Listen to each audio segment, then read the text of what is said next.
Bismillahirrahmanirrahim.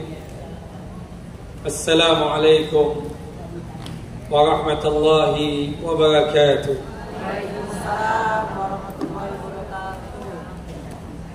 Innal hamdalillah nahmaduhu wa nasta'inuhu wa nastaghfiruh wa na'udzu billahi min shururi anfusina wa min sayyiati a'malina.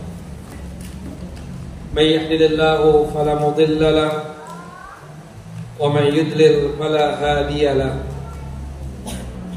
أشهد أن لا إله إلا الله وحده لا شريك له وأشهد أن محمدا عبده ورسوله ولقد قال الله تعالى في القرآن العظيم يا أيها الذين آمنوا اتقوا الله حق تقاته ولا تموتن إلا وأنتم مسلمون وبعد رب اشرح لي صدري ويسر لي أمري واحلل عقدة من لساني يفقهوا قولي اللهم انفعنا بما علمتنا وعلمنا ما ينفعنا وزدنا علما اللهم إنا نعوذ بك من زوال نعمتك وفجأة نقمتك وتحول عافيتك وجميع سخطك اللهم إنا نعوذ بك من جهد البلاء ودرك الشقاء وسوء القضاء والشماتة الأعداء اللهم إنا نعوذ بك من عذاب جهنم ومن عذاب القبر ومن فتنة المحيا والممات ومن شر فتنة المسيح الدجال. Ikhwani wa akhawati fid din, a'azani wa a'azakumullah.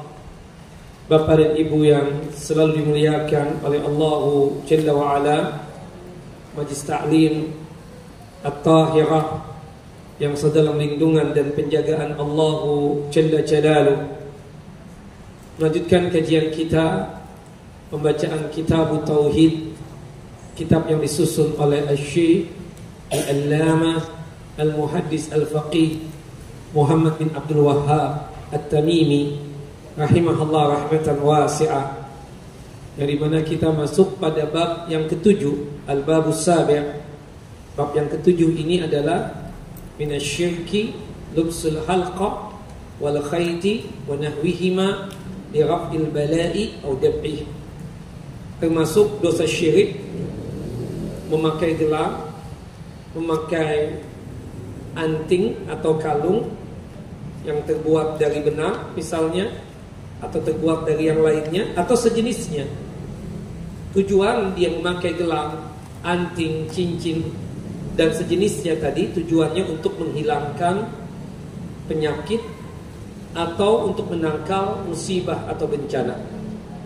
Nah, ini termasuk perbuatan syirik, perbuatan menyekutukan Allah Jalla wa Ala. Pada bab yang ketujuh ini ada beberapa hal yang penting yang insya Allah akan dibahas. Yang pertama, mulai dari bab ini dan selanjutnya, Syekh Muhammad bin Abdul Wahhab At-Tamimi rahimahullah rahmatan wasi'ah akan menjelaskan berbagai macam kesyirikan, berbagai macam jenis kesyirikan, baik syirik besar ataupun syirik kecil, dengan tujuan semakin mensempurnakan pengetahuan kita tentang tauhid, dengan kita paham juga lawan daripada tauhid yaitu kesyirikan, berikutnya macam dan jenisnya. Kemudian bab yang ketujuh ini sebagai info yang penting yang kedua, yang dimaksudkan di dalam bab ini adalah semua yang dipakai. Yang dipakai itu misalnya gelang, kalung, cincin. Kalau sekiranya tujuan dia memakai gelang, cincin, kalung tadi untuk tujuan menangkal penyakit atau menangkal mara bahaya atau kesusahan, maka itu termasuk syirik. termasuk juga semua yang dipasang dan digantung. Ya, apapun yang dipasang dan digantung, entah digantungkan di lehernya binatang seperti kucing atau binatang ternak, atau yang dipasang di rumah-rumah, ya, berkaitan dengan foto syekh, foto ustaz, ya, foto kiai dan seterusnya, baik berupa gelang ataupun benda-benda yang lainnya. Contohnya seperti sesuatu yang digantung di mobil, ya, tulisan atau kaligrafi yang ditempelkan di rumah-rumah, termasuk juga foto-foto syekh, foto-foto tuan guru, foto-foto kiai yang dipajang di rumah dan di toko. Tujuan mereka memasang foto-foto tersebut tidak lain niatannya adalah punya keyakinan bahwa benda-benda itu mampu untuk menolak bala dan mampu untuk mencegah mara bahaya.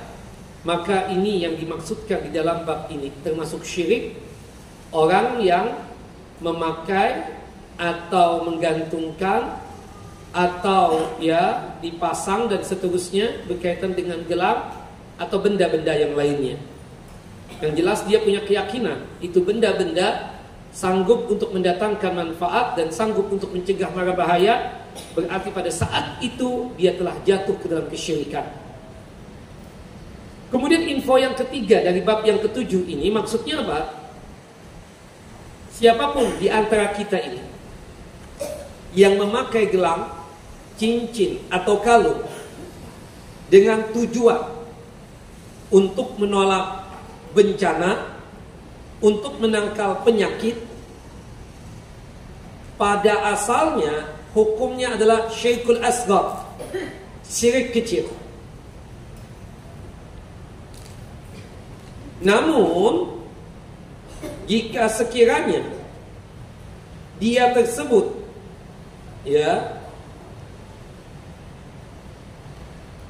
punya keyakinan, ya, berkaitan tentang benda-benda tersebut sanggup untuk mengatur semuanya, maka pada saat itu dia terkena syirkul akbar. Nah, jadi memakai gelang, memakai kalung, cincin, ya, atau menggantung-gantung foto, ya, memasang-masang foto-foto kiai, kemudian tuan guru, ustadz, untuk tujuan menangkal penyakit dan mencegah mara bahaya, itu asal mula hukumnya apa? Asyirkul asghar, syirik kecil. Di sini Syekh Muhammad bin Abdul Wahhab rahimahullah rahmatan wasi'ah mendahulukan penyebutan syirik kecil sebelum menyebutkan tentang syirik besar, karena subhat yang ada pada syirik kecil dalam hal ini, ya, yaitu menggunakan jimat berupa gelang dan kalung dan semisalnya untuk menolak bala dan musibah lebih ringan jika dibandingkan dengan subhat-subhat yang dijadikan pegangan oleh orang-orang yang meminta dan berdoa kepada para wali yang telah meninggal dunia. Artinya apa? Kita katakan meminta bantuan dengan benda-benda tadi dengan punya keyakinan bahwasanya benda-benda tersebut sanggup untuk menangkal penyakit, mencegah mara bahaya, itu syirik kecil. Apalagi, ya, meminta dan berdoa kepada para wali yang telah meninggal dunia, ini pasti adalah syirik besar. Dan itu lebih berbahaya lagi berkaitan dengan ketauhidan kita. Nah, apabila telah diketahui bahwasannya ketergantungan kepada jimat merupakan kesyirikan, maka bagaimana lagi jika itu ketergantungan dengan wali-wali dan, ya, para syekh-syekh tadi atau orang-orang soleh yang sudah meninggal dunia? Tentunya lebih besar lagi syiriknya. Nah, ini yang diwanti-wanti oleh Syekh Muhammad bin Abdul Wahhab At-Tamimi rahimahullah rahmatan wasi'ah. Kemudian isi dari bab yang ketujuh ini, yang keempat adalah apa? Masalah memakai gelang atau kalung atau yang sejenisnya untuk menolak musibah atau bencana. Pada asal mula hukumnya syirik besar atau syirik kecil? Syirik kecil.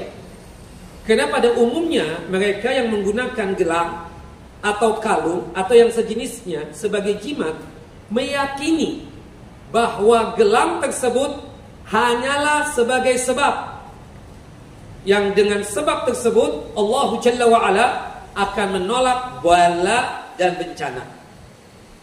Ya, karena dia menganggap ini sebagai sebab cara Allah mencegah mara bahaya, maka jatuhnya apa? Syirik kecil. Tapi kalau sekiranya di antara bapak dan ibu punya keyakinan bahwasannya pakai kalung tadi atau pakai gelang tadi atau pakai cincin tadi yang dijadikan sebagai jimat, dia sanggup untuk menangkal, bahkan sebagai musabbab atau sebagai musabbib, sebagai penyebab bisa berubahnya sesuatu yang tadinya sakit bisa diangkat, yang tadinya penyakit harus tertimpa dia yang mencegahnya, maka ini syirik besar. Jika dia punya keyakinan bahwasanya benda-benda tersebut bisa merubah yang kejadian tadi, yaitu yang tadinya sakit bisa diangkat penyakitnya, musibah bisa dicegah, maka itu syirik besar. Jika pelakunya meyakini bahwa gelang tersebut bisa memberikan pengaruh dengan sendirinya tanpa ada bantuan Allah, berarti dia meyakini adanya pengatur selain Allah. Dan ini syirik dalam masalah tauhid ar-rububiyah. Dia telah menduakan Allah Jalla wa'ala dalam masalah tauhid ar-rububiyah. Bapak Ibu, yang sanggup untuk menyembuhkan siapa? Allah. Yang sanggup untuk mencegah mara bahaya siapa? Allah. Yang sanggup untuk menangkal penyakit hanya siapa? Allah. Tapi jika ada di antara bapak dan ibu punya keyakinan bahwasannya benda-benda yang dipakai tadi, yang dijadikan sebagai jimat, bahwasannya benda itu sanggup untuk merubah keadaan yang tadinya sakit menjadi tidak sakit, yang seharusnya terkena penyakit sanggup ditangkal oleh benda-benda tadi, si pelakunya itu meyakini bahwa gelang tersebut bisa memberikan pengaruh dengan sendirinya, berarti dia telah melakukan perbuatan syirik. Syirik dalam masalah tauhid ar-rububiyah. Dan itu syirik apa? Syirik besar. Jelas Bapak Ibu? Nah, tapi kalau cuma sekedar sebab, dia yakin yang mengangkat penyakit dia Allah, dia yakin yang sanggup untuk menangkal musibah hanya Allah, dia pakai gelang tersebut cuma dijadikan sebagai sebab Allah akan menolong dia, itu pun tidak boleh. Jatuhnya syirik apa? Syirik kecil. Wallahu a'lam bishawab. Nah, kemudian pembahasan yang ketujuh ini, atau bab yang ketujuh ini, bab ini sangat erat kaitannya dengan pemahaman tentang hakikat sebab. Ya, manusia itu di dalam masalah sebab itu tergolong menjadi 3 golongan. Seperti misalnya kalau orang ingin kaya, apa yang harus dia lakukan, Bapak? Bekerja. Kalau kita ingin pintar, kita harus apa? Belajar. Kalau kita ingin tercegah penyakit, kita harus apa? Mencegahnya dengan cara-cara yang dianjurkan oleh dokter. Jangan makan banyak-banyak. Kemudian cukup sehari 1 kali doang, sisanya ngemil misalnya. Ya kan?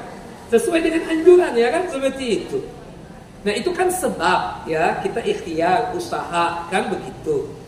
Nah, ada golongan yang menolak sebab.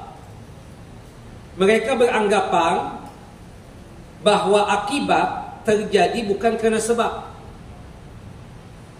Akibat terjadi bukan kenapa? Bukan karena sebab. Akan tetapi Allah lah yang telah menciptakan atau memunculkan akibat tatkala ada sebab. Jadi mereka menganggap bahwa akibat terjadi bukan kenapa? Karena sebab. Akan tetapi, nah ini agak pelan ya, akan tetapi Allah lah yang telah menciptakan atau memunculkan akibat tatkala ada sebab. Sedangkan sebab tersebut bukanlah yang mempengaruhi munculnya akibat. Ini pendapat dari golongan Jabariyah, dan sebagian dari kalangan Asy'ariyah, di mana mereka terkenal dengan sebutan nufatul asbab, para penolak sebab. Seharusnya kan kita bapak sebagai suami, sebagai ayah, kalau kita ingin mencukupkan anak istri kita berkaitan dengan nafkah, dan itu ibadah kita kepada Allah, kita harus keluar rumah dalam rangka untuk apa? Ikhtiar, bekerja, mencari ma'isyah dan seterusnya. Itu seharusnya begitu manusia, bukan sebagaimana kalangan Jabariyah ini. Jabariyah ini beranggapan bahwasanya kita manusia nggak punya ikhtiar, nggak punya pilihan. Jadi semuanya itu ketentuannya Allah. Pada satu sisi benar, tapi mereka menafikan ikhtiarnya. Kita semua itu kesalahan. Di dalam diri kita ini ada ikhtiar. Kita bisa memilih, bukan begitu Bapak Ibu? Ya, yang ingin dapat hidayah bisa memilih. Yang ingin di atas sunnah bisa memilih. Meskipun ketentuannya dipastikan oleh Allah Jalla wa'ala, sebagaimana yang Allah firmankan dalam surah At-Takwir, wa ma tasha'una illa ayyasha Allah. Kalian berkehendak, benar, tapi kehendak kita ditentukan oleh siapa? Allah. Ini membantah siapa? Kita katakan kaum Qadariyah, yang dia menafikan kehendaknya Allah, sekaligus juga membantah kaum Jabariyah yang menafikan kehendak atau keinginan yang ada pada manusia. Ibu-ibu, zuhur nanti ibu mau makan apa? Ada ikhtiar nggak kita? Baik. Tadi sarapan, kakak mau makan apa? Nasi uduk apa nasi ulam? Aku nasi ulam aja, tolong belikan ya.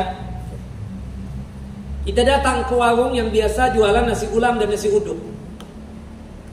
Pak, nasi ulam 5 ya. Oh Ustadz, nasi ulam habis sudah.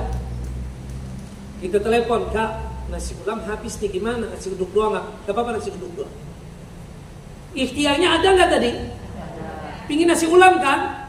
Cuma qadar Allah takdirnya apa? Habis. Berarti manusia ada kehendak nggak? Ada kehendak. Kita bilang sama anak kita, nih nak nikah deh. Tuh, mau anaknya ibu fulana ataukah ibu si ini atau si ini? Yang itu aja deh mah, tangga deh, anak tetangga tuh. Bisa milih nggak anak kita? Bisa. Pas ibu melamar, ditolak. Berarti apa? Kehendaknya di bawah kehendak siapa? Allah. Tapi kalau jadi juga di atas kehendak Allah. Tapi bisa milih nggak? Kayak ibu-ibu waktu kawin dilamar dengan apa? Beberapa laki-laki. Si A, si B ditolak, enggak deh, Bang Mancung ya. Enggak deh. Agak seram ya. Enggak deh. Ya, kita mekalik deh, enggak mau. Subhanallah, yang ke-11 baru ibu terima. Yang menjadi suami ibu sekarang. Bukan begitu? Berarti apa? Kita bisa milih kan? Nah, golongan yang pertama ini menafikan kita ini manusia nggak ada pilihan. Salah. Kita ada pilihan. Cuma pilihan kita itu ditentukan oleh siapa? Allah. Ya, artinya bisa jadi keinginan kita dipenuhi oleh Allah, bisa jadi keinginan kita tidak dipenuhi oleh Allah Jalla wa'ala. Makanya kata Ali bin Abi Thalib radhiyallahu anhu, aku berdoa 1 kali diijabah, dikabulkan oleh Allah Jalla wa'ala. Aku senang banget, aku bahagia. Tapi aku berdoa 3 kali, 3-tiganya Allah, aku merasa ya, itu tidak dikabulkan oleh Allah Jalla wa'ala, kata Ali. Aku merasa 3-tiganya tidak dikabulkan oleh Allah Jalla wa'ala, dan aku lebih senang. Loh, sahabat-sahabatnya nanya, murid-muridnya nanya, kok bisa begitu ya Amirul Mukminin, ya Ali bin Abi Thalib? Seharusnya kan kalau doa nggak diijabah, nggak dikabul, atau merasa nggak dikabul kan kita bersedih. Kata Ali bin Abi Thalib, kenapa aku senang? Berarti yang menjadi pilihanku, yang menjadi keinginanku, itu adalah pilihan yang jelek buat aku. Bukan begitu Bapak Ibu? Nah, di antara bapak waktu masih muda berdoa agar ya diperjodohkan dengan fulana yang bapak memang sudah falling in love-nya itu kelas tinggi sampai ke ubun-ubun hati dan kolbu. Bapak doa menangis ya Allah, fulana ya Allah, jodohkan dengan aku ya Allah. Subhanallah. Datang ke tempat orang tua itu perempuan untuk melamar itu perempuan. Ternyata ya cinta bertepuk sebelah tangan. Itu perempuan gak suka dengan bapak, apalagi orang tuanya menolak bapak mentah-mentah. Karena pada saat itu bapak gembel dan kerek. Tolak mentah-mentah, enggak. Bapak sedih. Saking sedihnya meninggalkan ya kota yang dia tinggali itu. Dia kawin dengan seorang perempuan yang solehah sekarang ini. Tapi cinta yang pertama tidak pernah terlupakan. Ketika bapak sudah menjadi seorang yang tajir, kaya raya, bapak ingin tahu tentang itu perempuan, si fulana berada di mana sekarang ini. Subhanallah, bapak dapat info. Ternyata si fulana kawin dengan seseorang yang sudah kaya, yang ternyata si laki-laki yang kawin dengan dia tersebut sekarang sudah stroke, bahkan ditambah dengan pasang ring sampai 7.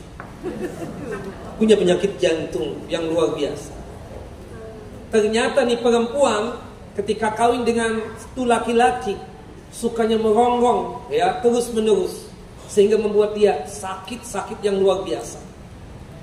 Disitulah bapak bersyukur yang sangat luar biasa. Alhamdulillah, ana tidak kawin dengan fulana. Ana nggak bisa bayangkan kalau kawin dengan fulana. Mungkin ana sudah qaid sekarang. Ambil hikmahnya, bukan begitu?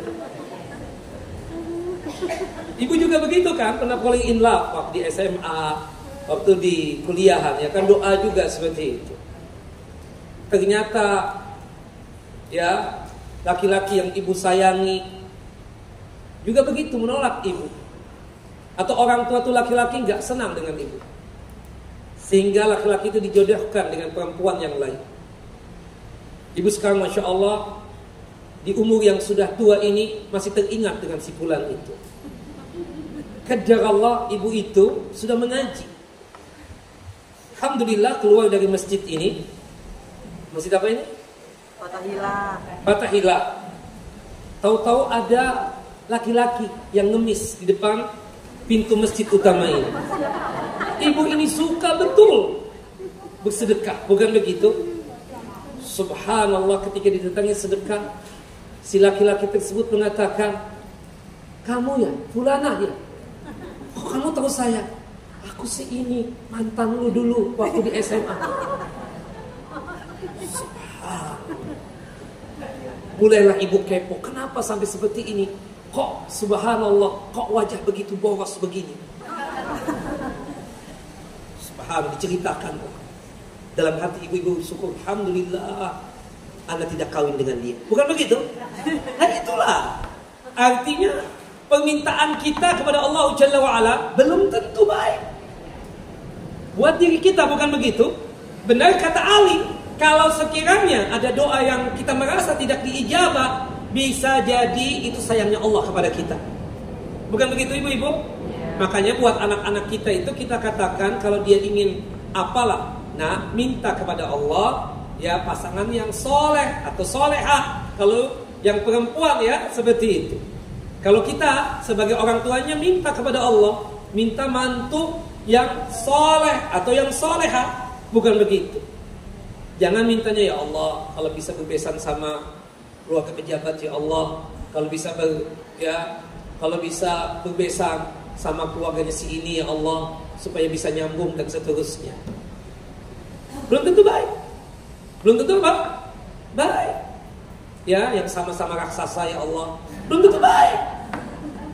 Bukan begitu? Minta kepada Allah, ya Allah, ya Allah, pilihkan ya pasangan buat aku, pasangan buat anakku, pasangan yang solehah buat dia.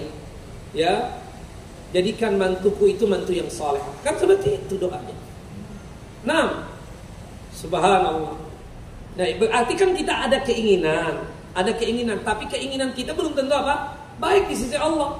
Ketika kita berdoa, kalau kita merasa ada sesuatu yang tidak diijabah dari doa kita tersebut, bisa jadi itu lebih baik. Bisa jadi apa? Itu lebih baik. Subhanallah. Ada satu cerita, ini bukan hadis ya. Ada seorang raja. Raja ini punya perdana menteri yang sangat disayang sama dia. Apa-apa selalu konsultasinya dengan perdana menteri ini. Segala sesuatu laporan kepada perdana menteri ini, baik masalah internnya dia ataupun masalah ya kerajaannya dia. Raja ini punya hobi hunting, berburu. Subhanallah. Ketika berburu, takdirnya qadar Allah, panahnya itu ada yang rusak. Ketika dia mau melepaskan anak panah, bukannya melesat, tapi malah terkena salah satu jari telapak tangannya. Putus salah satu jarinya. Sehingga membuat sang raja ini menjadi apa? Cacat. Dia menangis sejadi-jadinya di hadapan perdana menterinya ini.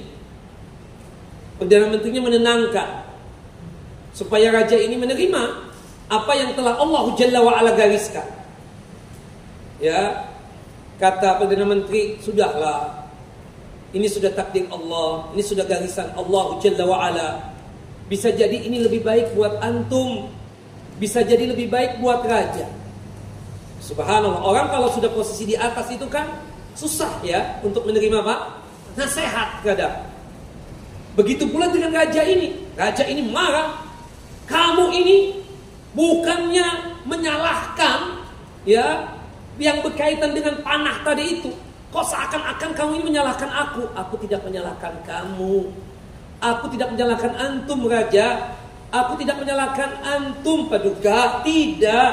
Tapi ini sudah mau dikata apa? Ini sudah garisan Allah Jalla wa'ala.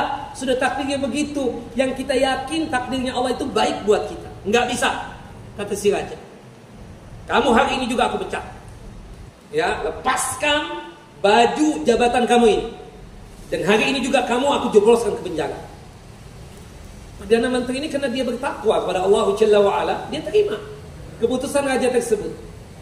Dia masuk penjara. Bayangkan, ini sama raja bestie banget, ya, soulmate banget. Tahu-tahu apa? Ujung-ujungnya begini. Allahu Akbar. Di penjara perdana menteri itu. Subhanallah, beberapa bulan lewat, karena hobi ya, hobinya itu masih ada, ingin hunting lagi, berburu lagi. Padahal salah satu jari sudah apa? Sudah putus. Ditemanilah oleh pengawal-pengawal yang banyak. Masuk ke suatu hutan belantara, masuk ke suatu hutan yang dikuasai oleh satu kaum, yang kaum itu menyembah apa? Makhluk gaib. Apa namanya itu? Animisme ya? Yang menyembah gaib itu, jin-jin itu. Ditangkaplah raja dan pengawalnya. Dan si kepala suku ya, itu kalau misalnya menyembah Tuhannya dengan cara apa? Pengabdian yang sangat luar biasa.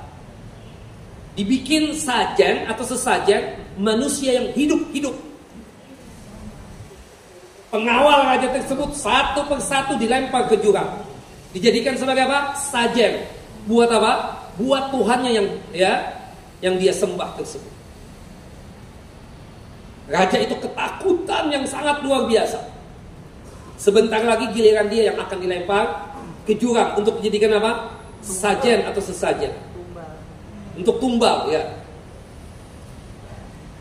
Dan si kepala suku ini setiap kali mau melempar manusia yang dijadikan sebagai tumbal tadi itu selalu melihat keadaan fisik si manusia tersebut. Sempurna atau tidak sempurna? Kalau sempurna dilempar ke jurang sebagai tumbal. Sampai pada akhirnya giliran si raja, dilihat mata lengkap 2, kemudian telinga 2, hidung lubangnya 2 juga. ada giginya dan seterusnya. Subhanallah. Ya kan percis kayak kita baru dapat bayi. 1, 2, 3, 4, 5. Ya, 1, 2, 3, 4, 5. Lengkap ya jadinya. 1, 2, 3, 4, 5. Kan begitu Bu ya? Masih ingat nggak? Oh udah lupa kali ya. Udah lama banget.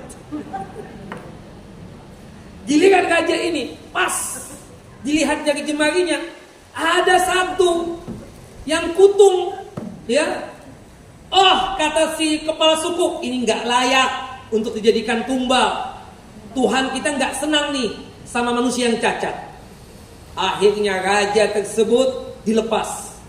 Sepanjang jalan menuju istananya menangis sejadi-jadinya. Dia keingatan bestinya tadi yang dia penjagakan sendiri. Sampai di istana, dia bilang sama pengawalnya, tolong si bulan itu dilepaskan dan kasih jabatan Perdana Menteri lagi. Subhanallah, udah mandi, udah rapi, pakai baju kebesaran Perdana Menteri lagi. Ketemu dengan raja, ini Perdana Menteri, bahagia, tenang aja. Nggak ada ucapan apalah, enggak. Si raja ini berterima kasih kepada Perdana Menteri. Aku baru sadar, kata dia, ada hikmah di balik pilihan Allah Jalla wa'ala. Aku dengan putus salah satu jari ini, ya, ternyata aku tidak dijadikan oleh tumbal oleh ya kaum tersebut atau suku tersebut. Kemudian si raja itu bertanya, kok kamu gak marah sama sekali sama aku? Padahal berbulan-bulan aku penjarakan kamu. Di penjara susah dan seterusnya. Kata si Perdana Menteri tersebut dengan santainya, ya aku mensyukuri saja. Ini yang lebih baik buat aku. Coba bayangkan kalau aku gak di penjara. Aku ini kan sama Paduka selalu. Kemanapun Paduka di situ ada aku. Termasuk juga hunting dan berburu. Bayangkan kalau kemarin aku ikut juga hunting dan berburu, mungkin sekarang ini aku nggak di hadapan Paduka, karena aku dijadikan sebagai tumbal. Karena kebetulan aku tubuhnya sempurna, nggak ada yang cacat. Si raja menangis lagi. Oh Allah, memang besti kamu, kata dia. Makanya kan ada pepatah al-khiyar khiyar Allah, ya kan? Pilihan Allah pilihan yang terbaik. Termasuk suami ibu, kemudian istri bapak. Jangan suka banding-bandingin deh. Enak ya kalau kawin sama ustaz. Kagak enak Bu, sama aja. Nah, sama aja. Nggak ada enak ya kalau kawin sama ini. Nggak, sama aja. Yang sekarang ini yang lebih baik. Karena inilah ketentuan Allahu Jalla wa'ala. Jelas Bu ya?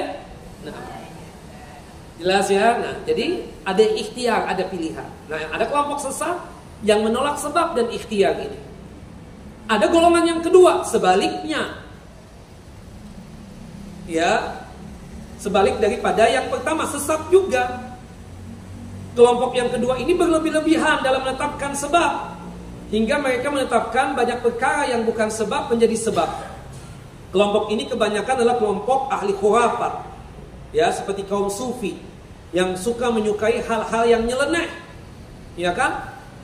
Subhanallah, orang kelihatan auratnya dianggap, oh dia beda, ya. Ini berkaitan dengan sebabnya lain. Makanya ada istilah apa? Majdub. Tahu nggak? Pernah dengar nggak istilah majdub itu? Dia memang nggak ini. Tahu-tahu nongkrong kita pada sholat, dia nongkrong di situ. Nggak sholat tuh orang. Pakai kolom doang. Kadang kita lihat astagfirullahaladzim. Itu berlebih-lebihan dalam menetapkan apa? Sebab. Hingga mereka menetapkan banyak perkara yang bukan sebab menjadi sebab. Karena kebanyakan, ya mereka itu adalah kebanyakan ahli khurafah. Percaya dengan cerita-cerita apa? Khurafah. Iya kan? Seperti itu. Nah, dan suka menyukai hal-hal yang apa? Nyeleneh. Suka apa? Hal-hal yang sifatnya apa? Nyeleneh. Wallahu a'lam bissawab. Nah, nggak boleh kan kita kalau keluar rumah menampakkan aurat, bukan begitu? Ya, kita dalam kondisi bau badan saja, bau ketek aja harus dihilangkan, bukan begitu? Gak mandi misalnya, kok dianggap wali ya, padahal bau banget badannya. Padahal Allah Jalla wa'ala memerintahkan apa? Memerintahkan kita untuk bersih-bersih badan. Ya, kemudian kok gak sholat ya? Oh, dia sudah hakikat, bukan syariat lagi, waliyadzubillah. Ya kan? Kadang kalau kita tanya, kok dia nggak Jumatan? Oh salah Ustaz, dia Jumatan di Mekah. Loh, kan di Mekah belum waktunya Jumatan. Kan beda 4 jam dengan kita, bukan begitu? Kan aneh ya kan? Subhanallah. Ini yang terjadi kan? Akal sehat, kita punya akal sehat. Seperti itu. Aneh. Nah, kalau misalnya Ustadz itu memerintahkan ibadah, amal soleh, harusnya Ustadznya lebih apa? Lebih amal soleh. Mencontohkan kepada murid-muridnya. Yang ketiga adalah kelompok yang menetapkan sebab dan akibat. Nah ini yang benar. Kelompok Ahlus Sunnah wal Jamaah. Jadi kita yakin semua ketentuan Allah Jalla wa Ala. Tapi dalam diri kita apa? Ada yang namanya apa? Ikhtiar. Dan tentunya ikhtiar kita di atas ketentuan Allah Jalla wa Ala. Jelas ibu-ibu? Nah, jadi yang benar ya bahwasanya kelompok yang ketiga, kelompok yang menetapkan sebab dan akibat. Kalau ingin kaya, ya bekerja. Kalau ingin pintar, ya belajar. Kalau ingin misalnya berhasil, maka jalankan ikhtiarnya dan usahanya. Dan seterusnya. Wallahu a'lam bissawab. Nah, Bapak dan Ibu yang dimuliakan oleh Allah Jalla wa Ala, kita masuk kepada apa yang disabdakan oleh Nabi kita Muhammad SAW dari hadis Imran bin Husain radhiyallahu anhu. Beliau menuturkan bahwa Rasulullah SAW melihat seorang laki-laki memakai gelang yang terbuat dari kuningan. Laki-laki tersebut sebenarnya Imran bin Husain, tapi ketika menyampaikan kepada kita dengan sifatnya umum, ini menunjukkan bahwa tatkala hendak menceritakan pengalaman pribadi yang jelek atau pribadi yang buruk, seseorang sebaliknya tidak menyebutkan identitas dirinya dalam kisah tersebut, dan hendaknya ia mengungkapkan sosok dalam kisah dengan kata ganti orang ketiga, sehingga ia tidak berdusta, tidak pula menceritakan keburukan dirinya. Namun maksudnya adalah ibrah yang hendak dibagikan juga dapat tersampaikan. Kita nggak perlulah cerita tentang masa lalu kita dulu, nggak perlu. Kalau kita cerita kepada anak-anak kita atau kepada orang lain tanpa menyebutkan abah nih dulu, ya nggak boleh. Mamah nih dulu, nggak boleh. Kalau ceritanya kejelekan, cari ya kata ganti orang ketiga. Dulu ada tuh perempuan, dia suka begini. Nah, karena masalah. Sebenarnya dirinya sendiri, cuma dia nggak enak untuk menyampaikan langsung karena cerita kepada anak-anaknya atau cerita kepada orang lain. Nah itu yang terjadi dengan Imran bin Husain. Dia itu pernah pakai jimat untuk menangkal apa? Penyakit. Kalau zaman Covid kemarin itu kan terkenal tuh ya, kalung geok ya, untuk menangkal penyakit. Ingat nggak? Subhanallah, saking ketakutannya kalau terkena apa? Covid. Padahal nggak ada apa-apa sekarang ya, biasa aja. Nah panas dulu, jangan selamat. Ya Allah, kenapa begini banget ya kan seperti itu. Sekarang kemungkinan ada masih Covid itu, cuma sudah bersahabat banget dengan kita kan. Seperti penyakit flu, batuk-batuk ya kan, kita batuk-batuk dulu, aduh Covid jangan-jangan kan begini. Seram banget dulu ya. Saking takutnya pakai gelang, ya kan? Saking takutnya pakai kalung. Tujuan untuk apa? Menangkal penyakit. Ingat enggak? Allahu Akbar. Na'udzubillah min dzalik. Nah, Rasulullah SAW menegur sahabat Imran bin Husain tadi itu. Inzaha fa innaha la taziduka illa wahnan. Wahai Imran bin Husain, lepas itu gelang. Ya, engkau memakai itu kan niatannya untuk menangkal penyakit kan? Benar ya Rasulullah. Tolong dilepas ya. Sungguh tuh gelang hanya akan menambah kelemahan pada dirimu. Bukannya sembuh dari penyakit, tapi nanti akan tambah parah sakitmu. Dan sesungguhnya ya, fa innaka law mitta wa hiya 'alaika ma ablahta abada. Sungguh jika kamu mati sedangkan gelang itu masih engkau pakai, niscaya kamu tidak akan selamat selama-lamanya. Niscaya kamu tidak akan beruntung selama-lamanya. Subhanallah. Nah, ungkapan Nabi kepada Imran bin Husain, "Ma hadhihi?" Apakah ini? Ini adalah pertanyaan istifsar, yaitu ingin mengetahui hakikat sebab penggunaan gelang tersebut. Nah, kalau bapak-bapak kan memang nggak boleh pakai gelang, Pak ya. Karena itu pakaian apa? Wanita. Dosa besar kalau kita memakai pakaian perempuan. Begitupun sebaliknya, perempuan pakai pakaian laki-laki juga nggak boleh. Disebutkan di dalam hadis Abu Hurairah radhiyallahu anhu, la'ana Rasulullah ar-rajula yalbasu libsatal mar'ati wal mar'ata talbasu libsatal rajuli. Rasulullah mengutuk dan melaknat laki-laki yang memakai pakaian perempuan, dan Rasulullah mengutuk dan melaknat perempuan yang memakai pakaian laki-laki. Gelang ya, gelang subhanallah, termasuk yang kayak karet kalau zaman dulu itu ya. Sekarang juga ada karet tuh anak-anak muda itu. Karet apa itu? Hiasan doang kali ya. Itu juga nggak boleh. Karena gelang itu ciri khasnya siapa? Wanita, apalagi anting-anting, apalagi kalung, untuk gaya-gayaan ya kan? Seperti itu, apalagi gelang kaki, nggak boleh. Itu pakaian apa? Perempuan. Ya, ketika misalnya di antara bapak pakai itu, Pak, ini nggak boleh Pak pakaian wanita. Ustaz, ini obat Ustaz, penangkal. Lebih lagi nggak boleh, dosanya 2 kali. Dosa dikarenakan maksiat tadi, pakai gelang, karena itu pakaian wanita, dosa besar, dikutuk dan dilaknat oleh Rasulullah. Yang kedua, dosa syiriknya bapak, karena meyakini itu gelang, itu kalung, sanggup untuk apa? Menangkal penyakit. Ibu-ibu pakai gelang seperti ini apa? Berhias, boleh nggak? Boleh, harta emas sekalipun. Ya, karena emas itu halal buat wanita, tapi haram buat siapa? Laki-laki. Nah, Rasulullah itu menanya hakikat gelang dipakai itu apa? Banyak itu waktu zaman Covid banyak banget yang pakai gelang itu ya, dijual lagi, mahal lagi, bukan begitu? Katanya batunya dari Korea, ya benar ya? Nauzubillah min dzalik. Nah, nggak bisa mencegah penyakit, nggak bisa mendatangkan apa? Manfaat. Kalau zaman dulu ya pakai jimat ya kan? Jimatnya subhanallah dipakaikan di anak-anak kecil. Ya. Kemudian kainnya warnanya hitam ya. Kalau dilepas hilang kekebalannya. Ditembak oleh company mati juga. Ini semua suami ibu ya, tolong subhanallah. Ya, kalau misalnya alhamdulillah yang jaga perbatasan itu saudara-saudara kita yang para tentara itu, subhanallah, pahalanya besar. Pahalanya apa? Besar. Jaga perbatasan itu. Ya, di antaranya suami-suami ibu kan, masya Allah. Ya, itu amal solehnya berlipat ganda. Ya, dia misalnya di waktu di perbatasan dia puasa sunnah misalnya. Itu puasa sunnahnya apa? Berlipat ganda pahalanya sampai hari kiamat, terus mengalir.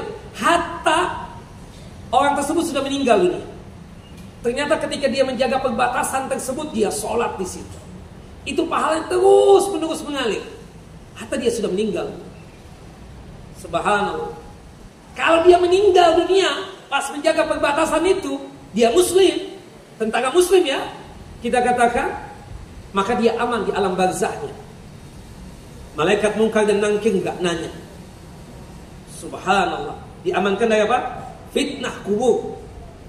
Artinya kalau dia muslim, ya, meninggal dunia di perbatasan dalam rangka untuk menjaga perbatasan tadi, para tentara-tentara muslim tadi itu meninggal dunia di perbatasan, maka husnul khotimah. Ya, dan dia tersebut ya dalam kondisi apa? Mendapatkan pahala yang luar biasa banyak. Nah, teman-teman itu kadang nanya, Ustaz, apa yang dibaca Ustaz? Wiridnya apa? Kali ada jimat-jimatnya? Enggak ada, Pak. Enggak ada. Bapak cukup tawakalkan diri kepada Allah Jalla wa'ala. Yang kedua, ikhtiarnya ada. Banyakkan yang menjaga, siapkan senjata segala-galanya. Ya kan? Seperti itu. Subhanallah. Sudah ikhtiarnya ada, persiapan persenjataan ada, kemudian apa? Tawakalkan kepada Allah Jalla wa'ala. Yang sanggup untuk menjaga kita siapa? Allah Jalla Jalla. Nah, karena bahaya kalau pakai jimat. Kalau dia meninggal di situ, pakai jimat itu coba tak tembak, mati juga. Nggak ada yang kebal, sama mati. Bukan begitu? Mati dibom misalnya, bom pakai jimat masih utuh, nggak ada. Bohong semua itu. Iya kan? Sama. Makanya kan takut kalau lihat ustadz kadang. Ustadz sesama pemilik ilmu tolong ya, jangan saling mendahului. Mendahului apa kita? Anak nggak tahu dipakai macam-macam. Seperti itu. Nauzubillah. Ya, tawakalkan kepada Allah. Insya Allah antum panjang umur. Insya Allah ketemu. Insya Allah ketemu lagi. Insya Allah Allah jaga antum. Ana doakan selalu dalam sujud ana dan sebelum salam ana. Tidak begitu. Bukan pakai apa? Jimat-jimat tadi. Apalagi untuk menangkal apa? Penyakit. Subhanallah. Ya. Kadang bahasa mereka selain jimat, bahasanya apa? Rajah. Rajah pernah dengar enggak? Kan seperti itu. Wal iyadu billah. Ditulis-tulis kepadanya. Pernah lihat enggak, Bu? Untuk menangkal apa? Penyakit. Menangkal apa? Peluru. Menangkal apa? Benda tajam. Bohong semua. Syirik yang ada. Yang jelas dia minta bantuan siapa? Bangsa jin. Kemudian kalau orang itu masih memakai benda tersebut, celaka di dunia dan celaka di akhirat. Celaka di dunianya itu apa? Dia pasti gelisah, khawatir kelas tinggi, gundah gulana. Gundahnya itu kronis banget, yang sangat menghantui para pemakai jimat tersebut. Bukan begitu? Orang pakai jimat memang pede dia. Kagak ada pedenya. Apalagi melihat orang yang alim. Makanya gak suka, gak demen lihat orang yang soleh. Jangan-jangan dia mencelakakan anak dengan doanya. Kan seperti itu. Na'udzubillah min dzalik. Kadang tidak hanya sekedar pakai jimat doang, beli jin. Yang disalahkan dengan istilah apa? Khodam itu. Khodam atau khodim. Ya, sama aja. Nah, jimat malah menambah apa? Rasa khawatir, rasa was-was. Pas bangun-bangun, kan namanya tidur kan dilepas semua ya. Subhanallah, kadang dipakai di kamu lepas. Subhanallah, ya. Akhirnya takdirnya hari itu dia lupa. Pas di jalan ada musuh. Mati. Takdirnya sudah. Bukan begitu? Nggak ada jimat-jimat itu. Ya, kalau zaman dulu memanjangkan bulu ketek, nggak ada. Samson katanya ya. Bohong banget ya. Nauzubillah. Ya pasti tuh orang yang pakai jimat itu pasti nggak tenang. Perasaannya was dan suudzon dengan orang. Suudzon aja pembawaan. Nauzubillah min dzalik. Kemudian hadis ini juga merupakan dalil akan syariat nahi mungkar. Kalau kita melihat kemungkaran yang dilakukan oleh teman kita, kita ingkari. Dakwah itu apa sih dakwah itu, Bu? Dakwah itu al-amru bil ma'ruf wan nahyu 'anil munkar. Yang disebut dengan dakwah itu adalah mengajak manusia untuk berbuat baik dan mencegah manusia untuk melakukan perbuatan kemungkaran. Kita kadang iseng nanya, lisan ini enggak susah ketika lihat, Pak, pakai apa, Pak? Agak apa-apa, Tat, cuma rajah doang. Anak kan petugas ini. Astagfirullah, Pak, enggak usah, Pak, pakai begituan, Pak. Takutnya kalau antum mati, antum enggak bakalan selamat. Karena ini apa? Syirik ya. Waliyadzubillah. Nah, kemudian selanjutnya dari ilmu ini yang kita bisa dapatkan, dari hadis ini ilmu yang bisa kita dapatkan, hadis ini menunjukkan bahwa yang menjadi tolak ukur atau patokan adalah amalan seseorang di akhir hayat. Sebagaimana sabda Nabi SAW, wa innamal a'malu bil khawatim, sesungguhnya amalan ditentukan dengan akhirnya. Kayak tadi Imran bin Husain, dulu memang suka pakai jimat dulu. Tapi terakhirnya kan jadi orang soleh banget, baik banget. Jauh dari yang namanya apa? Ya, kemungkaran dan maksiat. Makanya kita nggak boleh tuh langsung main kutuk-kutuk orang, laknat. Lihat orang memabuk misalnya, la'natullah alaik, nggak boleh. Menyebutkan nama langsung, ya kan? Seperti itu. Kita kalau melihat ada orang yang negak khamar misalnya, umum sifatnya, ya, la'natullah ala syaribul khamar. Semoga Allah Jalla wa ala mengutuk dan melaknat orang yang suka meminum khamar. Bukan melaknati secara langsung. Ada perempuan yang nggak pakai hijab. Kita mengatakan semoga Allah mengutuk dan melaknat perempuan yang nggak pakai hijab. Umum. Tapi kalau kita menyebutkan namanya langsung, haram. Dosa kita. Ya, dosa. Jangankan manusia, setan yang jelas-jelas makhluk yang terkutuk, kita nggak boleh langsung laknatullah ala iblis. Dia semakin membesar itu tubuhnya, semakin menunjukkan kesombongannya. Dan kita kan nggak tahu akhir hayat dari seseorang. Dia mungkin mabuk, benar, mabuk. Kita nasihati supaya dia meninggalkan dosa besar tadi. Ya kan? Artinya begitu. Ya, kita nggak tahu akhir hayat seseorang. Jangan-jangan dia tersebut bertaubat-taubatan nasuha di akhir hayat. Kita tahu tuh laki-laki hidupnya di jalan, kadang mabuk dari malam sampai subuh. Ya, kadang ya tidurnya di halte, kencing di situ, buang kotoran di situ kadang. Kita tahu banget tuh orang. Dapat hidayah. Tuh laki-laki kawin dengan seorang perempuan yang salehah. Si perempuan ini merawat itu laki-laki. Dia nasihatin itu laki-laki. Sampai sedikit setengah takut juga sama tuh perempuan. Kok mau dia perempuan tuh kawin sama dia?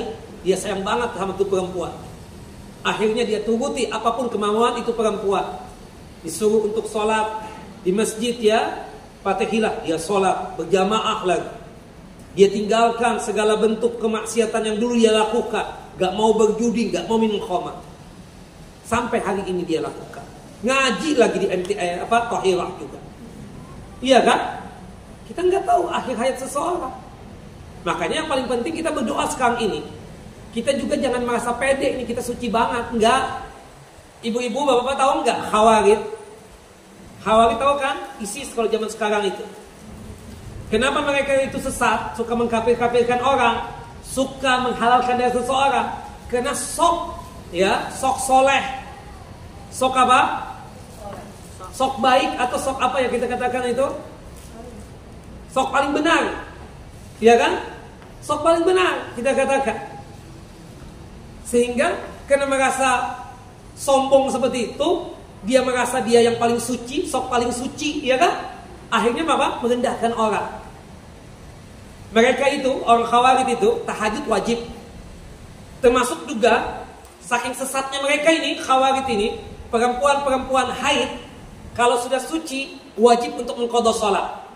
Padahal dalam ajaran Nabi apa? Kalau kita nih haid perempuan, yang wajib untuk diqadhanya apa? Puasa. Kalau salat diqadha enggak? Enggak ada. Itulah mereka saking sok sucinya.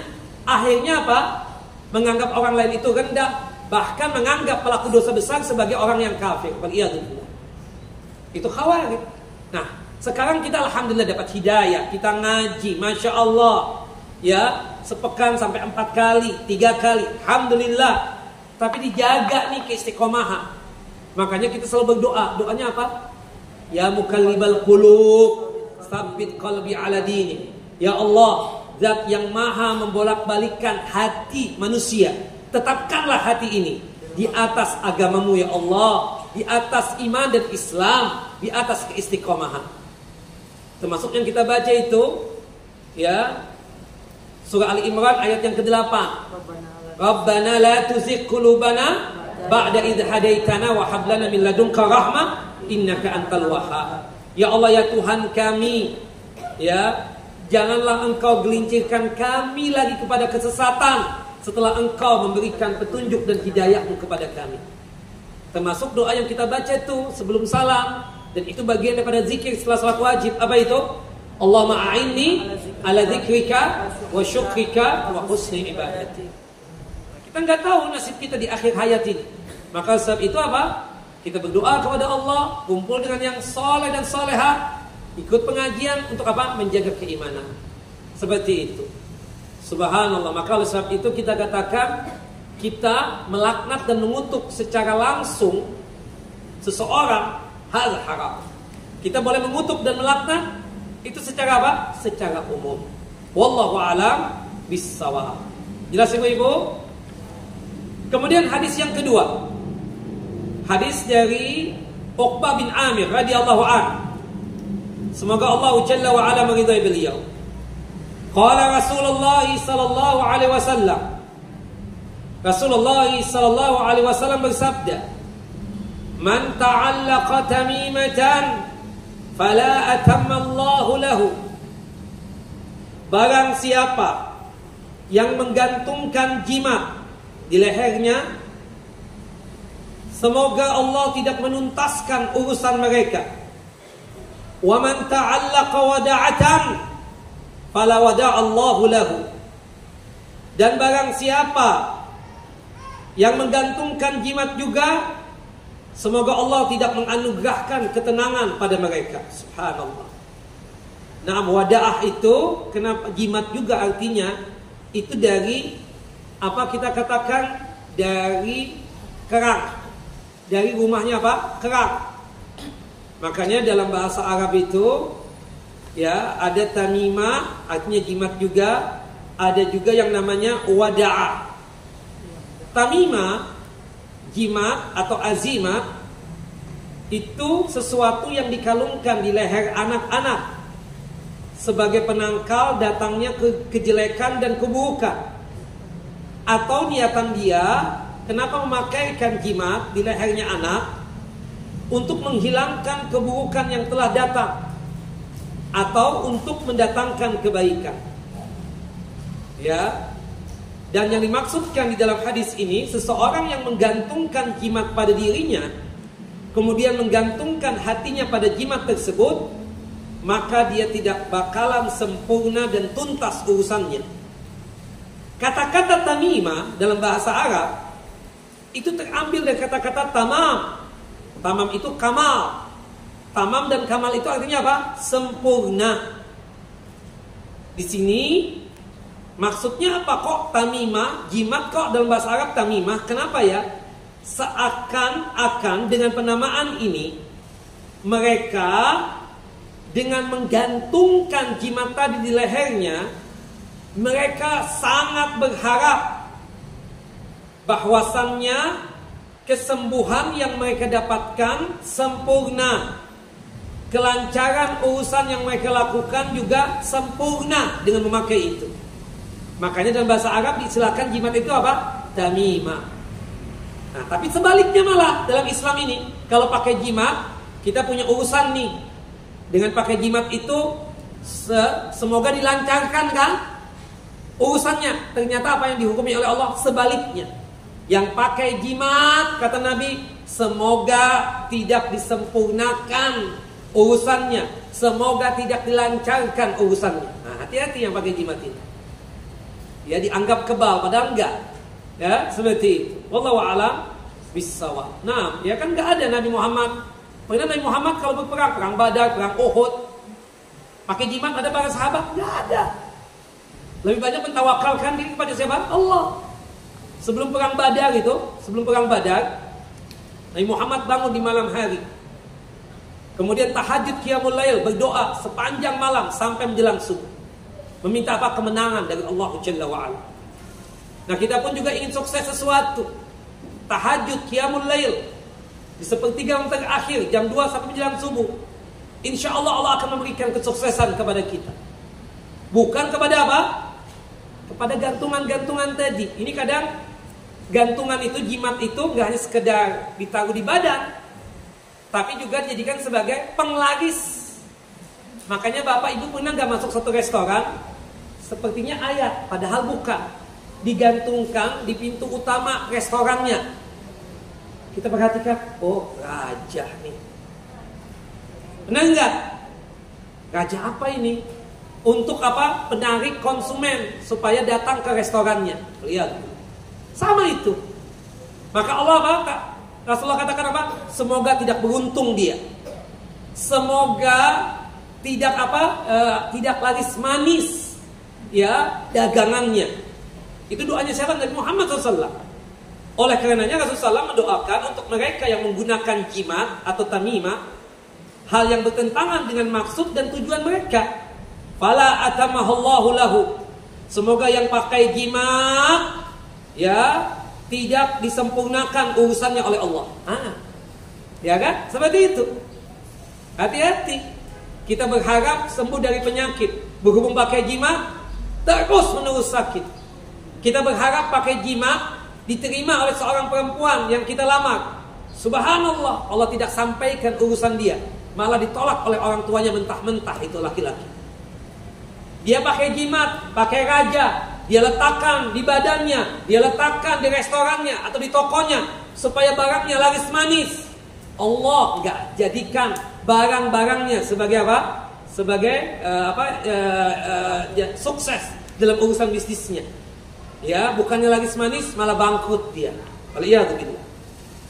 Nah, selain dapat dipahami doa tadi, doa sejenis ini dengan perintah Rasulullah SAW untuk mendoakan mereka yang berdagang dan mengumumkan kehilangan barang di masjid agar dagangannya apa? Ya, tidak dibuat untung dan barangnya yang hilang tidak dikembalikan oleh Allah. Makanya kita berbisnis nih ibu-ibu, gak boleh dalam masjid, gak boleh. Terutama waktu itikaf itu. Kalau kita itikaf, pesan GoFood itu makanan, jangan di dalam masjid. Gak boleh transaksi apa? Di dalam masjid, di luar masjid. Jelas ibu-ibu? Ini gak kajian, aku jualan daster loh. Kan di masjid ini. Aku jualan ini nih, bawa kue tuh, aku letakkan di luar tuh, di meja penitia. Kali kamu mau beli, subhanallah. Kali kakak mau beli, kali mbak mau beli, dan seterusnya. Gak boleh dalam masjid. Jelas Bapak, Ibu? Akhirnya gak selalu berdoa Pak, semoga gak ada keberuntungan buat dia. Ya, semoga gak ada laris manis buat dagangannya. Subhanallah. Nah, termasuk tadi dia berharap dengan pakai jimat itu sempurna dagangannya, sempurna sehatnya, sempurna tercegah mara bahaya. Enggak, malah sebaliknya. Kemudian wada'ah. Ini adalah kerang yang biasa digunakan oleh orang kita dalam permainan congklak. Tahu nggak congklak? Gitu ya. Menurut anggapan orang jahiliyah dulu, ya, congklak itu, benda tersebut dapat digunakan sebagai penangkal penyakit. Makanya diistilahkan apa? Wada'ah. Wada'ah itu artinya apa? Berpisah. Ya, makanya dalam bahasa Arab apa? Kalau misalnya teman kita pulang kembali ke kampung halamannya atau dia kembali ke kotanya, kita bilang apa? Wada'an laka, selamat berpisah. Ya kan, seperti itu. Wada'an laka. Nah, ini dia pakai itu, kerang tadi dijadikan sebagai apa? Jimat. Congklak tadi dijadikan apa? Jimat. Maksudnya kan supaya apa? Hilang penyakitnya. Kata Nabi SAW, fala wada'allahu lahu. Semoga Allah tidak menganugerahkan ketenangan padanya. Ya, semoga tidak hilang penyakitnya. Dan juga sebagaimana doa sebelumnya, doa ini pun sejatinya adalah info dari Rasulullah SAW tentang fakta kehidupan si pemakai wada'ah, pemakai jimat tadi, bahwa dia tidak akan merasa tenang karena hatinya bergantung kepada apa? Congklak tadi itu. Nah, bukan kepada Allah Subhanahu wa taala. Makanya nih ibu-ibu, waktu zaman Covid itu kan banyak orang yang ketakutan luar biasa itu. Hanya pakai jimat. Ya. Subhanallah. Nah, setiap kali keluar rumah hati-hati banget. Hand sanitizer itu bukannya di tangan doang, dia kasih di badan juga. Gak cukup dengan itu, dia beli sabun yang ada hand sanitizernya juga. Bukan begitu? Mandi. Sebelum masuk ke rumah, disuruh oleh istrinya untuk apa? Mandi di halamannya sendiri. Secara khusus dia bikin apa? WC atau toilet, bukan gitu, restroom. Atau pakai semprotan itu. Saking ketakutannya, bukan begitu? Allahu Akbar, seram betul itu. Tauhid hilang sama sekali. Padahal sudahlah, kita pakai hand sanitizer, oke. Pakai sabun dari air yang mengalir, oke. Ikhtiar kita udah. Tapi jangan ketakutan yang berlebihan. Gantungkan nasib kepada Allah. Gantungkan nasib apa? Kepada Allah. Tenang aja, santai, selamat. Oh Allah, kita selamat. Wallahu alam ya, kita nggak tahu ya. Yakin aja sama Allah. Ini orang panas badannya. Oh, udah deh, selamat. Selamat aja, nggak apa-apa. Nggak ada masalah. Tapi sudah kalau rasa takut, khawatir, selamat nih. Bahkan nggak selamat sama sekali. Tahu-tahu panas. Kenapa ya? jangan-jangan menjangkit nih, jangan-jangan terpapar tadi gara-gara si ibu itu. Astagfirullahaladzim. Waliyahulillah. Nah, mungkin kita kena, tapi kita merasa udah deh, yang penting makan enak makan, enggak COVID berarti. Penciuman, mana minyak wangi, mana minyak wangi? Atau misalnya apa? Minyak kayu putih. Enggak apa-apa berarti. Yakin, tapi kalau misalnya sudah ketakutan, ya Allah mati nih, anak 3 belum pada kawin lagi, masih kecil-kecil. Nah itu kan dibawa. Kebanyakan orang penyakit itu sampai menyebar kemana-mana. Kenapa? Hati dan pikiran. Makanya sudah tawakalkan kepada Allah, ya kan? Subhanallah, anaknya bertugas di mana, ya udah, yang penting ada ikhtiarnya. Dia ketika jaga perbatasan gimana Bu? Ya alhamdulillah sih aman. Dia ditempatkan di sini semua. Alhamdulillah. Nah setelah itu suruh anak kita banyak berdoa dan memohon kepada Allah, dan kitanya pun juga mendoakan. Insya Allah Allah berikan keamanan. Insya Allah Allah jaga dia dan seterusnya. Kan begitu. Bukan ketakutan aja hidupnya. Waliyadzubillah. Jelas ibu-ibu? Nah itu kira ya berkaitan dengan bab yang ke-7 ini.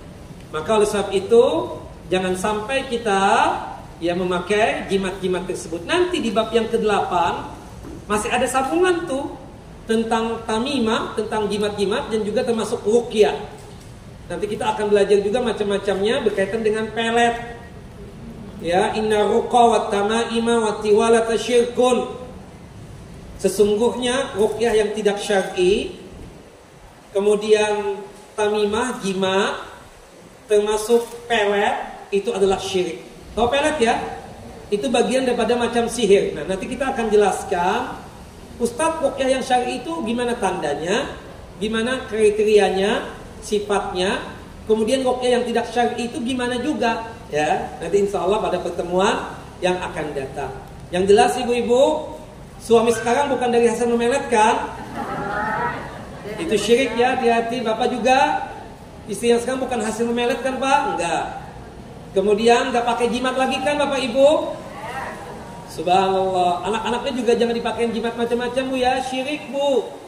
Naam, hati-hati. Wallahu a'lam bishawab. Naam. Ada pertanyaan? Monggo silakan.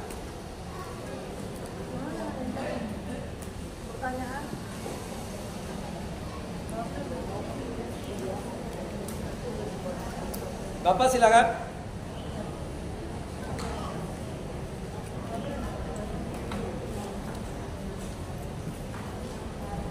Kalau nggak ada pertanyaan kita teruskan. Ada?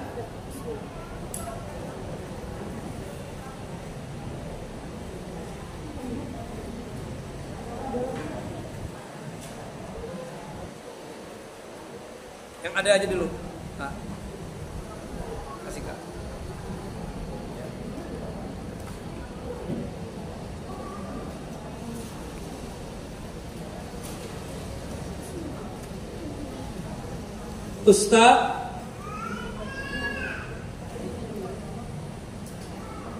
Ustadz, apakah ada penjelasan di Al-Quran mengenai syirik? Oh banyak banget tentang tauhid, ya, tentang syirik banyak. Diantaranya dalam surah An-Nisa, surah yang keempat, ayat 48, ayat 116, banyak banget ya. Yang dimana dosa syirik besar kalau dibawa mati nggak diampuni, itu dijelaskan di dalam Al-Quranul Karim. Nah, seperti itu. Termasuk tuh surah, apa kita katakan, surah Al-Ikhlas, Al-Falaq, An-Nas, itu berkaitan dengan tauhid. Supaya kita menjauhkan diri dari masalah apa? Kesyirikan. Qul huwallahu ahad, Allahus samad, lam yalid wa lam yulad wa lam yakul lahu kufuwan ahad. Yang jelas, tema Al-Quran itu kan 3. Pembahasannya cuma 3. Pertama pembahasan tauhid, yang kedua pembahasan ibadah, yang ketiga pembahasan tentang masalah yang pertama itu berkaitan dengan masalah tauhid, yang kedua masalah muamalah, masalah ahkamul fiqhiyah, termasuk masalah ibadahnya, yang ketiga temanya tersebut berkaitan dengan cerita-cerita. Jadi tema daripada Al-Quran itu cuma 3. Pertama masalah tauhid, yang kedua masalah hukum-hukum, yang ketiga masalah kisah, cerita-cerita. Allah menceritakan orang-orang yang baik dari kalangan para anbiya, para nabi, supaya kita mencontoh mereka. Allah juga menceritakan orang yang jahat seperti Fir'aun, Namrud dan lain sebagainya, supaya jangan sampai kelakuan kita sama seperti mereka. Wallahu a'lam bishawab. Jadi kita katakan di dalam Al-Quran banyak sekali cerita tentang masalah syirik. Wallahu a'lam bishawab. Ustaz, apa hukumnya mengirim surah Al-Fatihah dan membaca Al-Quran untuk mereka yang sudah meninggal dunia? Ibu-ibu, bolehkah kita mengirim pahala buat orang sudah meninggal dunia? Boleh. Terutama berkaitan dengan 3 amalan berikut ini yang sepakat ulama. Yang pertama, doa dan istighfar. Boleh, sepakat ulama. Ya. Dalilnya Ustaz, firman Allah dalam surah Al-Hasyr, surah yang ke-59, ayat yang ke-10. Surah Al-Hasyr, surah yang ke-59, ayat yang ke-10. Rabbana ighfir lana wa li ikhwanina alladziina sabaquna bil iman. Ya Allah, ya Tuhan kami, ampunlah dosa-dosa kami dan ampunlah dosa saudara-saudara kami yang telah mendahului kami. Berarti menunjukkan doa dan istighfar sampai enggak?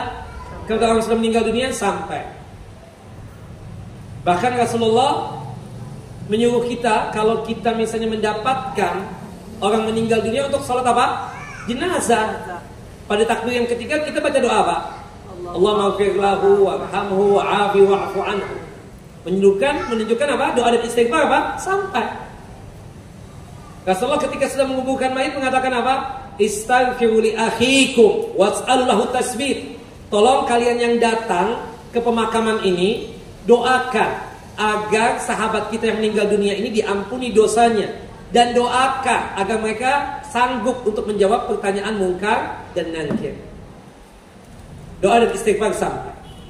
Yang kedua juga yang sampai adalah sedekah. Kita bersedekah atas nama orang yang sudah meninggal dunia sampai. Berdasarkan 3 dalil. Pertama hadis Ibunda Aisyah. Yang kedua hadis Abdullah bin Abbas. Yang ketiga hadis Abu Hurairah. Ada seorang sahabat namanya Sa'ad bin Ubadah. Dia datang kepada Nabi dalam kondisi menangis. Ya Rasulullah, inna ummi tufiyat wa ana ghaibun anha. Ana punya ummi telah meninggal dunia. Pada saat ummi meninggal, ana enggak ada di tempat ya Rasulullah. Aku tidak ada di tempat, lagi safar. Pertanyaanku cuma satu. In tasaddaqtu anha apalaha ajrun?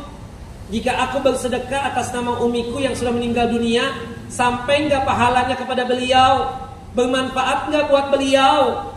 Maka Rasulullah na'am, ya, sampai pahalanya kepada beliau dan sangat bermanfaat buat beliau. Kata Sa'ad bin Ubadah, kalau begitu nih kebun kurma yang sebentar lagi siap untuk dipanen, aku sedekahkan, anak sedekahkan atas nama umiku, atas nama ibuku. Dalam hadis Abu Hurairah, ada seorang sahabat datang kepada Nabi, ya Rasulullah, inna abi mata wa taraka malan wa lam yusi. Ya Rasulullah, anak punya abah telah meninggal dunia dan abah meninggalkan harta yang banyak sebagai warisan, tapi abah enggak pernah berwasiat. Oh, ini anak yang baik nih. Dia tanya sama Rasulullah. Kalau kita kan abah meninggal, harta warisan banyak, makasih bah ya. Kalau anaknya ini anak memikirkan abahnya.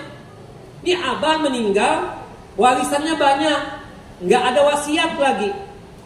Dia tanya, ya Rasulullah, hal yukafiru anhu in tasaddaqtu anhu? Jika aku bersedekah atas nama abahku, ya, dihapuskan gak dosa-dosanya abah dari harta yang dia wariskan tadi? Ada sedikit yang dia sedekahkan atas nama abahnya. Kata Rasul, na'am ya. Antum bersedekah atas nama abah antum, dosa-dosanya abah antum insya Allah diampuni oleh Allah Jalla wa'ala. Nah, jadi begitu ya. Jangan lupakan orang tua kita, teman-teman kita, besti-besti kita. Kalau meninggal dunia paling tidak kita doakan. Kalau kita punya kemampuan, kita sedekah atas nama dia. Misalnya, Kak, tenang Kak, untuk Selasa keempat makanan dari aku sedekah buat kakakku yang telah meninggal dunia. atau teman yang sudah meninggal dunia, bestie banget sama aku. Sampai nggak pahalanya? Sampai. Yang ketiga badal haji, badal umrah, sampai. Makanya kan ada teman-teman kalau umrah nih di bulan Desember ini kadang, Ustaz, kita kan udah umrah nih Ustaz. Ana besok pengen umrah lagi Ustaz. Umrah buat siapa? Buat punya abah Ustaz. Boleh nggak Ustaz? Boleh nggak Bu? Boleh. Meskipun yang abdal 1 kali safar, 1 kali umrah. Tapi kalau misalnya ibu pingin umrah lagi, bapak pingin umrah lagi, boleh. Tapi catatannya 1, fisik kuat nggak? Kalau fisik nggak kuat ya sudah 1 kali safar, 1 kali umrah. Nah, ya jadi kadang kan seperti itu jamaah di travel ya. Dia pingin umrah lagi, monggo silakan. Untuk abahnya, untuk uminya, untuk umrah lagi nggak ada masalah. Itu hukumnya apa? Boleh. Jelas ibu-ibu? Nah, adapun yang lain terjadi perdebatan di kalangan para ulama. Seperti kita membaca Al-Quran yang kita niatkan untuk orang yang meninggal dunia, sampai enggak? Ada yang membolehkan, ada yang tidak membolehkan. Wallahu a'lam bissawab. Jelas ibu? Nah.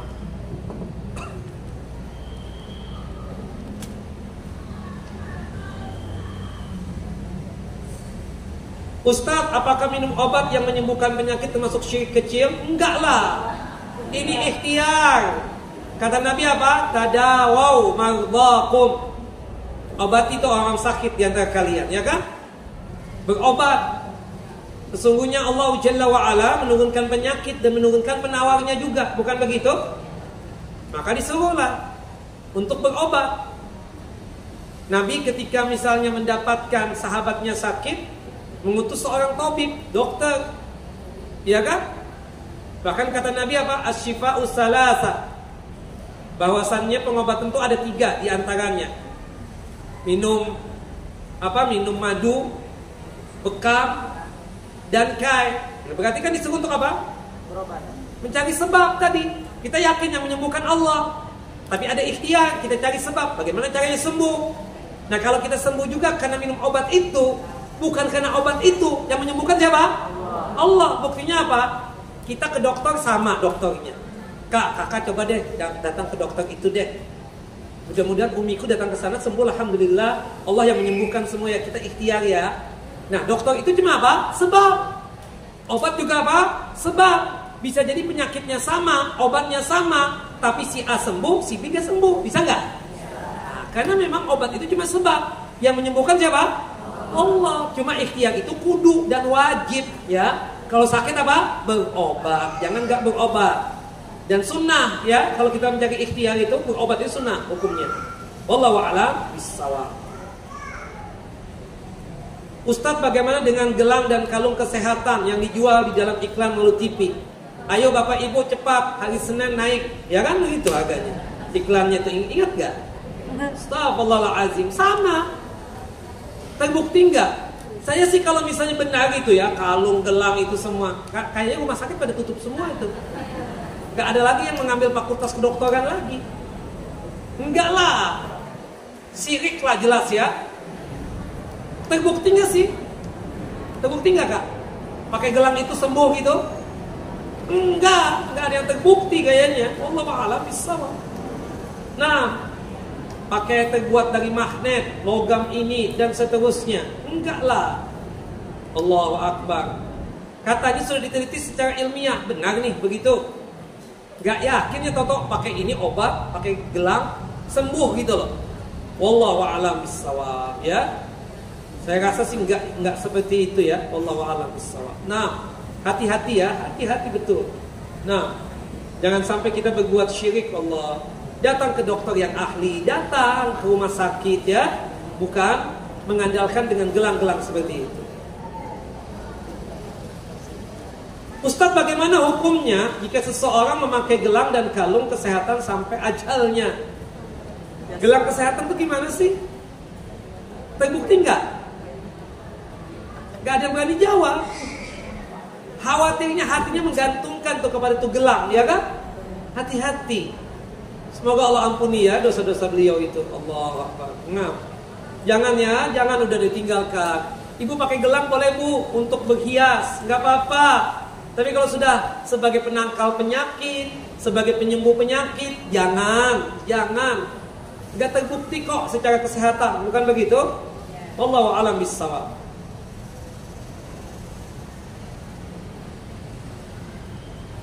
Ustadz, ada pekerja di rumah saya. Ada pekerja di rumah saya bawa keris. Saya sering belanja di warungnya karena kasihan apa yang harus saya lakukan selanjutnya. Dia bawa keris itu untuk berhias kali enggak? Kalau misalnya saya punya keris dikasih nih, saya cuma jadikan sebagai hiasan doang, boleh enggak? Kemudian punya tombak, saya jadikan sebagai hiasan doang, boleh enggak? Saya punya mandau tuh, banyak saya punya mandau juga, tapi saya jadikan hiasan doang di rumah saya, boleh enggak? Boleh. Tapi kalau sudah punya keyakinan itu keris ada khodamnya, tuh keris bisa mencegah mara bahaya. Ustaz, keris kenapa diletakkan di depan pintu utama? Supaya orang-orang yang punya niatan jahat gak bisa masuk ke rumah anak. Ada pagar besinya. Na'udzubillah. Ini apa? Syirik, jelas ya. Apalagi sampai dimandi-mandikan di Jumat Kliwon katanya kan. Nah ini jelas syirik lah, seperti itu. Tugas ibu apa? Memberikan nasihat kepada dia. Pak, jangan pak, bu, jangan bu, syirik bu. Kalau ibu meninggal dunia, habis ibu udah, habis. Ya, kekal abadi di neraka selama-lamanya. Waliyadzubillah ya. Jangan ya. Kalau sudah dimandi-mandikan di hari tertentu, Jumat Kliwon misalnya, berarti dia punya keyakinan macam-macam terhadap apa? Itu keris. Tapi kalau cuma sekedar pajangan doang, nggak ada masalah. Wallahu alam bissawab. Ada yang lain? Habis?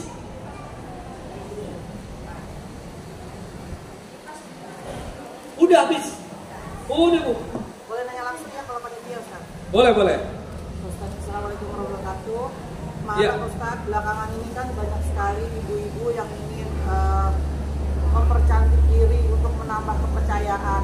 Iya, pakai susuk. Susuk sihir ya bu. Tanam benang, bulu mata. Tanam benang itu boleh nggak? Haram. Bukan sihir ya. Kalau misalnya peot tuh, ya kan, turun, kena penyakit.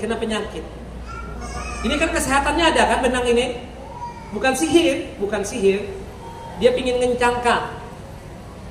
Wallahu a'lam, memang ada khilaf di kalangan ulama. Tapi kalau itu untuk apa? Untuk kesehatan, gak apa-apa. Kayak misalnya gigi nonggos, apalagi anak perempuan kesian. Pakai kawat, pakai behal boleh nggak? Boleh, nggak ada masalah seperti itu ya, jelas. Nah, ya, atau misalnya maaf, dia tabrakan, di sini hancur wajahnya, kemudian dia operasi plastik, boleh nggak?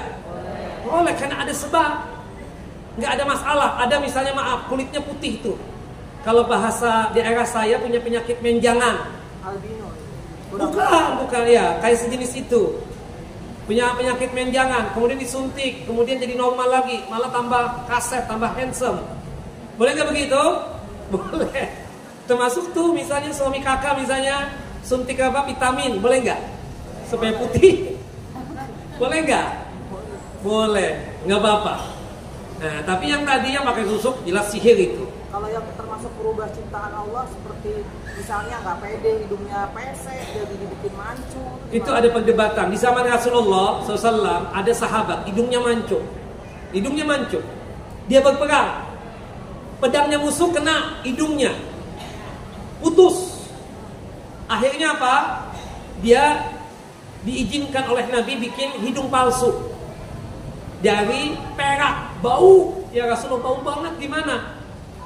Rasulullah tanya, yang nggak bikin bau apa? Kata Nabi, kata sahabat, bisa Rasulullah hidung yang terbuat dari emas, nggak bau. Diizinkan oleh Nabi, karena darurat. Aslinya kan laki-laki nggak boleh pakai emas, tapi karena ada sebab diizinkan. Nah, kalau misalnya maaf banget, hilang sama sekali hidungnya, tapi tentunya tanyakan sama ahlinya ya, kesehatan itu. Ya itu bisa nggak dipoles sedikit kayak seperti itu. Wallahu a'lam bishawab.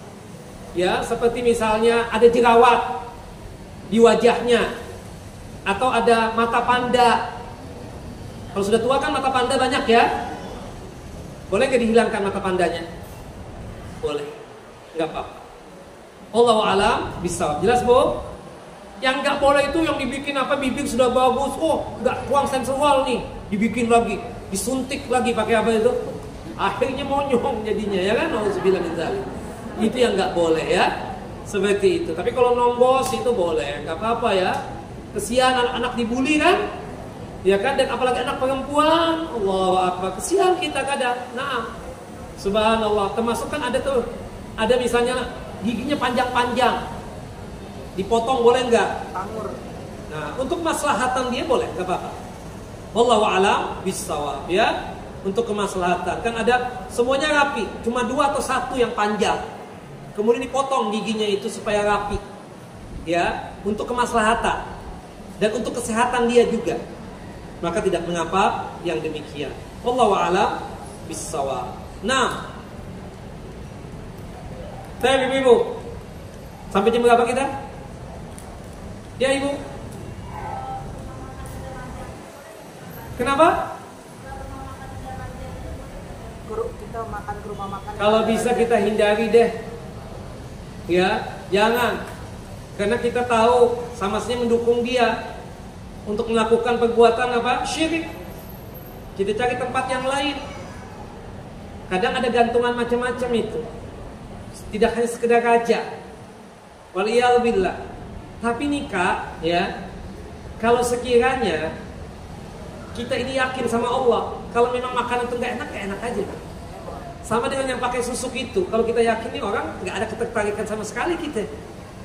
Ya, apalah, nggak ada sama sekali. Begitu aja, sama aja seperti sedia kala. Asal kita punya apa? Keyakinan kan seperti itu. Wallahu a'lam bishawab. Nah, biasanya yang terkena sihir itu memang dulunya dia suka sihir. Makanya sering kesurupan apa semua. Karena memang waktu mudanya itu hobi tuh dengan benda-benda begitu. Iya kan? Bule itu, kita bule ya, dapatin pernah hidup ya di negara bule. Jarang tuh kesurupan, kenapa ya? Padahal kafir. Kenapa? Karena dia memang nggak percaya dengan yang begitu-begituan. Itu yang pertama. Yang kedua, nggak mau berinteraksi dengan yang begitu-begituan. Iya kan? Kita sihir juga kadang nggak kena, bukan begitu? Atau ada sebagian orang yang jahat menyihir, bukan kita ya, maaf. Ya orang lain misalnya nggak kena juga. Kenapa? Ya kan? Subhanallah. Ada teman, subhanallah, semoga dimaafkan dia. Dia pingin masuk di perusahaan itu. Dia sebenarnya nggak punya keahlian, tapi pingin masuk. Akhirnya dia gunakan jalan yang nggak normal, yaitu sihir. Tetap aja nggak diterima di perusahaan itu. Ternyata bosnya nggak bisa disihir. Padahal kafir bosnya itu. Artinya apa, ibu-ibu dan bapak-bapak? Bahwasanya semua itu kan atas izin Allah. Nah, biasanya yang terkena sihir itu biasanya apa? Orang-orang yang memang dulunya dekat dengan apa? Dengan sihir itu sendiri, suka belajar dan lain sebagainya. Wallahu a'lam bishawab. Cukup ya? Wassallallahu nabiyana Muhammad wa ala ali Muhammad kama shallaita ala Ibrahim wa ala ali Ibrahim innaka Hamidun Majid. Allahumma barik ala Muhammad wa ala ali Muhammad kama barakta ala Ibrahim wa ala ali Ibrahim innaka Hamidun Majid. Kita tutup kajian kita dengan masing-masing kita membaca doa kafaratul majlis. Subhanakallahumma wa bihamdika asyhadu an la ilaha illa anta astaghfiruka wa atubu ilaik. Assalamualaikum warahmatullahi wabarakatuh.